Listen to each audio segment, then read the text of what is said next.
In this series, we'll be taking you around the world in 30 minutes. From travel tips to holiday how-tos, enticing experiences to amazing adventures.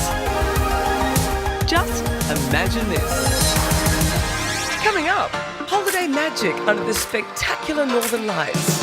A cooking getaway for connoisseurs with Emma Viscountess Weymouth. I'd love to invite you down to my own kitchen, which has served over 14 generations of the family, including kings and queens. And slow cruising through the fjords of Norway. Hi, I'm Deborah Hutton and welcome to Imagine This. Joining me on the travel couch are two of my fellow travellers, adventurer David Whitehill and chef Massimo Mille. Guys, nice to see you back. Hello, nice to see you too. I have to say, you guys are always on the road, but you know where we're going to go now? Northern Hemisphere. Mind you, being an Aussie, that's basically where we all head anyway, right? Yeah, it is true actually, isn't it? The holiday side of things. Tell me, what's the furthest point north that you've gone? Probably Iceland. Yeah. Places I'm desperate which is brilliant, and it's become such hot property as well on the travel front, hasn't it, at the moment? Everyone just loves it. So. And then, of course, you've got the Northern Lights. I had a friend of mine recently who went off and did that trip just for the Northern Lights, and I remember he had to plan it around a particular time frame. It's really interesting. The best time of year to see them is when there's long nights and very clear skies. So you'll be looking in winter for the Northern Hemisphere. Yeah. So it's actually interesting because you have the Northern Lights and you also have the Southern Lights. So at both of the poles. Yes. And the reason being is because it's got all to do with the charged particles coming from the sun mixing with gas in our atmosphere. Right. And at the north and the southern end, the magnetic fields on the Earth are the weakest. And normally the magnetic field will repel all this stuff. So that's why you'll see them at those sort of places. Antarctica's a bit harder to get to. Yeah. So that's why the Northern Hemisphere is great. I just think it'd be extraordinary because I don't think you can fully appreciate what it's like until you're there, and obviously you've got to keep your fingers crossed that you've got clear nights and thermals. A little bit chilly. The thing is nowadays as well with social media and Instagram filters and all this sort of thing. This is one element on the planet that doesn't need filters. Oh, I love it. Hashtag no filter. You've sold it. All right, I'm going to go over to Lockie Dado on the deal desk. Hello, sweetheart. Deb, great to see you, boys. Thanks for joining us again. Dave, I'm just listening to you. You're just this font of information. Isn't it? Oh, mate. The world's an amazing place, though. This is the show for him, right? He's got the perfect platform to share all this stuff. Especially when we're talking about something like the Northern Lights and Have you been Iceland. No, I haven't. Well, I've been to Alaska and we did a cruise through Alaska and saw the Northern Lights there, and it is just fabulous and something really special about it. And for those longing for a magical light experience of your own, then have a look at this. It will blow you away. It's one of Mother Nature's most spectacular displays, the hypnotic Aurora Borealis, more commonly known as the Northern Lights. Every year between September and late March, the Arctic night sky comes alive with these celestial balls of light, which the Vikings believed were the earthly manifestations of their gods. And here's your opportunity to see this incredible phenomenon in person during a 16-night experience along the Norwegian coast to the Arctic Circle, where the light show is at its most spectacular. First, you'll have some time on shore with a 2-night stay in Norway's capital, Oslo, exploring its Viking past and fascinating art museums. Then you'll head to traditional Bergen in southwestern Norway to embark on a cruise with a company that knows Norway better than anyone else, Hurtigruten. Imagine cruising guests will be able to experience the beautiful natural environment, the deep fjords, pristine waters, snow-capped mountains. It's just wonderful natural environment. The ship itself is very comfortable and relaxed. The food on board is brilliant. We've got subject matter experts talking about nature, fjords, the environment, science. No one knows it better. There's no question about that. This is a cruising experience like no other, and one that will immerse you deeply in the stunning natural landscapes and sights of Norway as you stop at no less than 34 ports on your search for the Northern Lights. The Northern Lights are such an incredible natural event and something that you really should see once in your life. Travelling along the fjords, you can just about reach out and touch these Northern Lights. It's beautiful. Hurtigruten have a money-back guarantee on the Northern Lights. We can't actually remember the last time we actually paid any money back because the fact is it's common to see it when you're above the Arctic Circle. The ship captain and the crew will make sure you're aware when the lights are out, and they'll even announce it in your cabin if you like. Cruising with Hurtigruten is a true adventure which is all about the amazing sights you'll encounter. There's no need to bring your tux for this one, there's no formal nights here.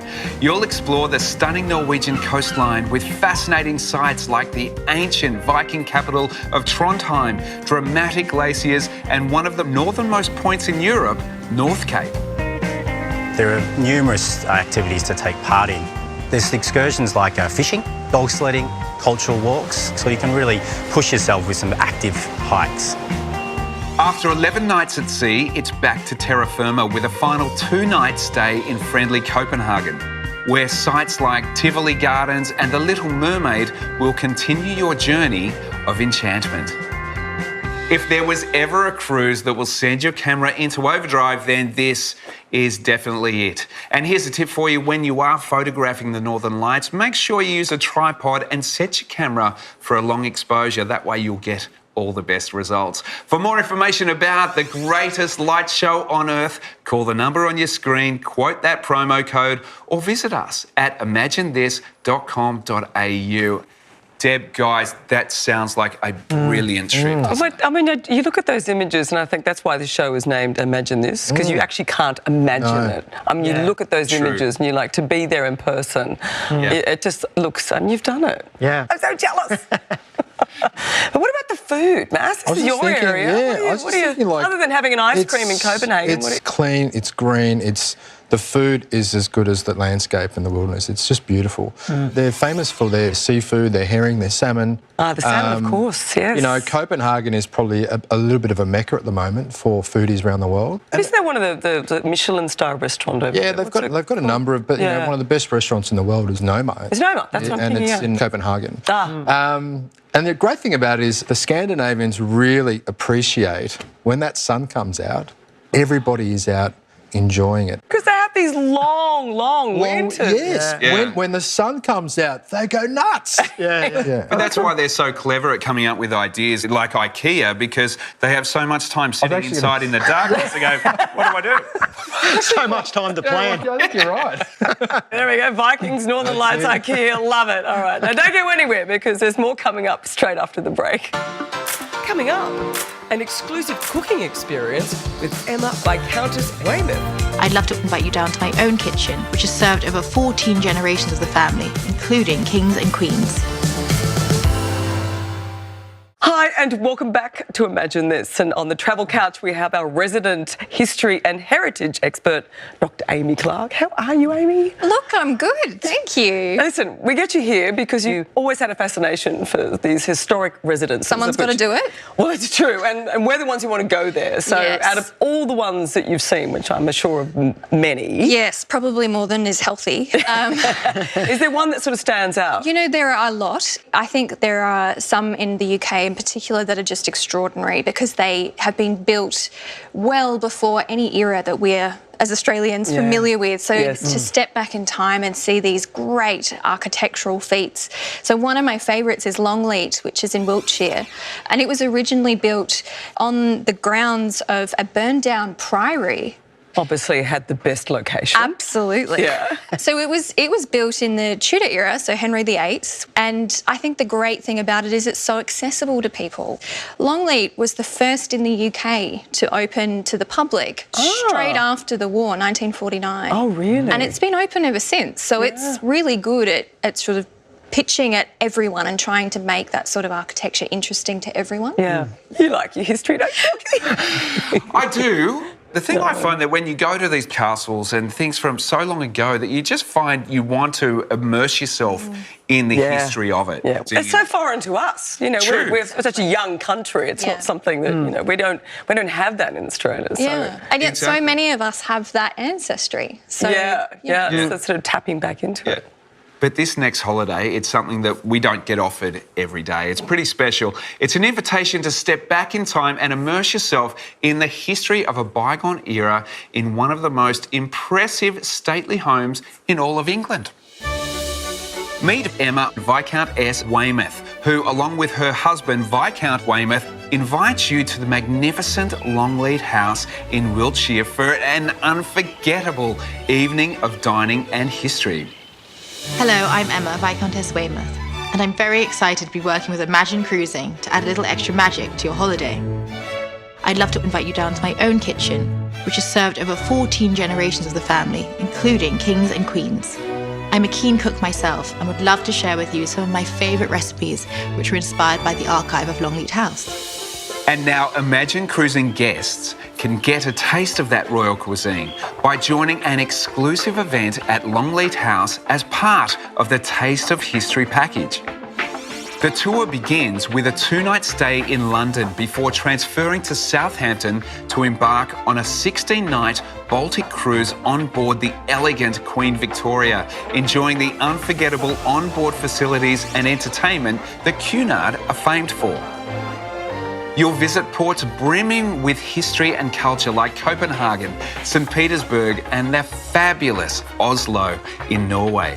Then it's back to England, where a 2-night stay in Bath will get you exploring the haunts of Jane Austen, as well as the ancient mysteries of Stonehenge. And finally, the highlight of the tour, your unique evening at Longleat, hosted by the Viscount and Viscountess Weymouth themselves. What a wonderful experience, a taste of history, good food and fascinating company. And here's something to look out for. In the Great Hall of Longleat, the waistcoat worn by King Charles I at his execution back in 1649 is on display, and it still has the blood-stained silk sleeves intact. There you go. For more information about this package, call the number on your screen, quote that promo code, or again, visit us at imaginethis.com.au. I would give you a pass for history on that. You would pass history on the basis of that knowledge. That was very impressive.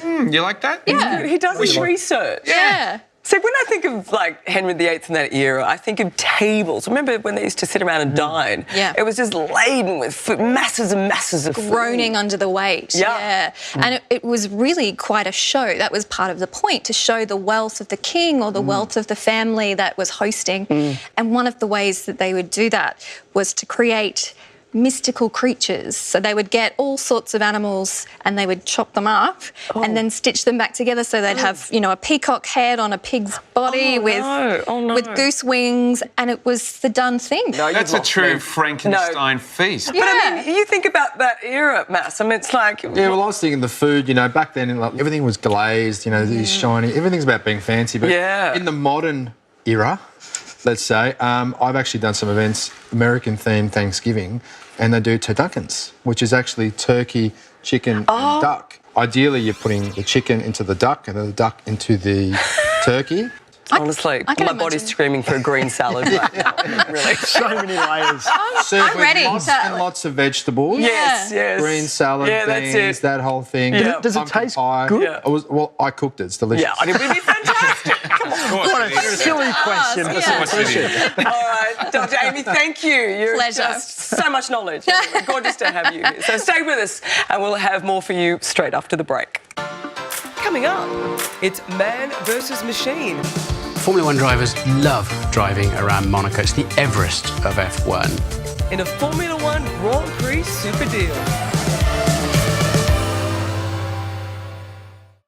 Hello and welcome back to Imagine This. Charlie Robinson, look at you, glamour girl. Lovely to have you back on the show. So nice to be back, Deb. Now listen, your partner is a race car driver.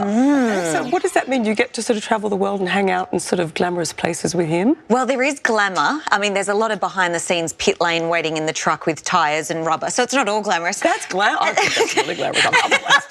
Well, sometimes it's just, you know, to Bathurst, which is wonderful. And other times it's like Monaco. He gets to go to incredible places for the Grand Prix. Has anyone been to that in Monaco? I haven't done Been to Monaco, not to the Grand Prix though. So I chose a good man, didn't I? You certainly did. But they're all, I mean, just that whole thing, the way that it's all set up, I find it so exciting. Well, it is. To be in that environment. Exhilarating. Yeah. And particularly just thinking about Monaco-wise, it's a town that is full of luxury, but glamour, but natural beauty still. And then you throw in F1 cars roaming around the streets. It's like nothing you've experienced experienced before. You could people watch, fashion watch. It's extravagance. But everything's so compact. You've got Monaco, you've got Nice just down the road. So close. Mass, you've spent a bit of time in Nice. Yeah, well, I did the drive-through there. Monaco, I don't know how they do it in that racetrack. It's such a tight track. And we went down there to the water where the boats are. You can just imagine, like, it'd be a great atmosphere. I ate at one of the best restaurants there, but also ate in the beautiful brasseries, you know, with a family, you know, steak and frites, glass of wine. Oh, perfect. Perfect. Don't you think, I mean, Lockie, you know that from your travel, sometimes we want to go to these fancy restaurants, but there's nothing nicer than just actually going to have like a simple steak or, you know, just the simplicity of it. It's the best thing you can do, I reckon. But we have a fantastic holiday and it's right here for you. If you do have a need for speed, or even if you prefer a more genteel journey, then I think you're going to like this one. Are you an unashamed rev head or just a lover of a great spectacle? Then high on your list of must-sees is surely the Monaco Grand Prix, the most spectacular race on the Formula One calendar.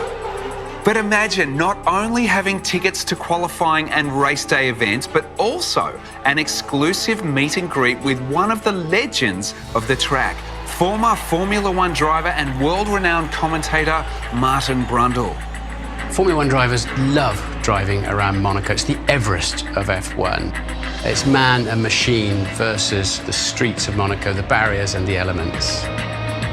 Monaco's great for spectators. You can get so close to the action, look down into the cockpit of the car, see the drivers hard at work, glancing off the barriers.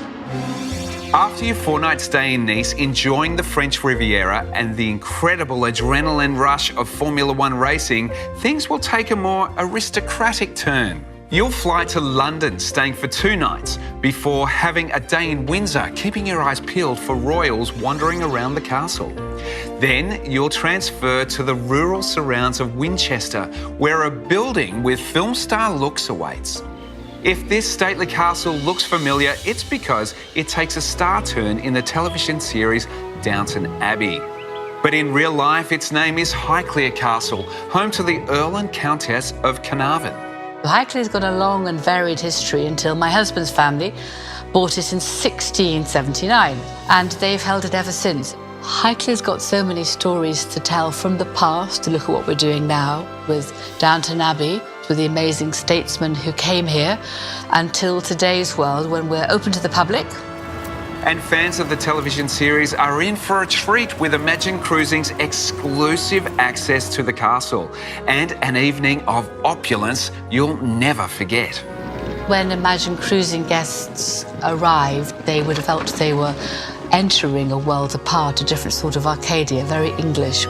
And if this incredible gala dinner whets your appetite for the good life, don't worry, because there's plenty more in store on a 14-night Northern Europe cruise on board Sapphire Princess. So as part of the cruise experience, guests can enjoy being very relaxed, chilling out by the pool or enjoying the spa treatments. They can also enjoy a wide range of entertainment experiences both during the day and also in the evening. After a full itinerary of car races and exclusive events, this is your opportunity to relax and enjoy the onboard facilities, as well as the fantastic Scandinavian and Baltic ports like Copenhagen, Helsinki, and the medieval port of Gdansk in Poland. Now, this really is a holiday that ticks all the boxes, from fast-paced action to total relaxation. And while you're visiting Monaco for the Grand Prix, keep your eyes peeled for celebrities and movie stars, because the race is actually on at the same time as the Cannes Film Festival, just over the French border. To book this glamorous package, call the number on your screen and quote that promo code, and visit us at imaginethis.com.au. Bit of everything in that one. It is sort of like lives of the rich and famous, isn't it? And I think, you know, just when you look at the places you go on that trip, you think, oh, I could just settle right in there, you know? You just want to just people watch. I was going to say that the people watching is as good as the vista that you're sitting in front of. Incredible. I think you'd have to agree, if you think about France, the south of France, to me, is just like, if you're going to go there, that's where you want to spend your time. It's just gorgeous. But if we're going to wrap it up, what do you have, like, one favourite thing about the south of France? One memory? Yeah, dinner at Robuchon's in Monaco. Yeah. Pretty impressive. Good call, steak frit. I think enjoying just that little quiet moment where you've got the glass of wine and the beautiful French food sitting there, people watching, it's just brilliant. It sums it up. Yeah, I went to Saint-Tropez and very rocky beach, so it's not as comfortable to sit on, so you may as well sit back in a restaurant with a glass of champagne rather than the stones underneath you on the towel.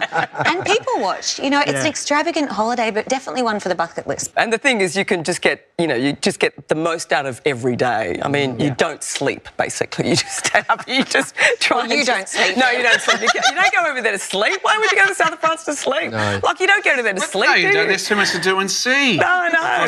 My favourite memory would have to be riding a motorbike from Nice round to Monaco, around that coast road. Oh, that's cool. Yeah, but listen, it's so gorgeous to have you on the show again, Charlie. So thank you. Thank you so much. Thanks, guys, for Thanks, Deb. sharing all your travel stories. Always love Lots to of hear fun. them. It's What do you been think, so Lockie? much fun, hasn't it? There's so many places I want to go, Lockie. Absolutely. Now, if you'd like more information on any of today's unique experiences, the Northern Lights discovery, a taste of history, and cars, castles, and cruising, you know what to do. Head straight to imaginethis.com.au. Deb, thank you. It's been fun. Cars, castles, and cruising. Hello, let's just wrap that up. I just love it. You're going to love it. Beautiful. Okay, well, thank you so much for joining us, and we'll see you next time on Imagine This. Bye.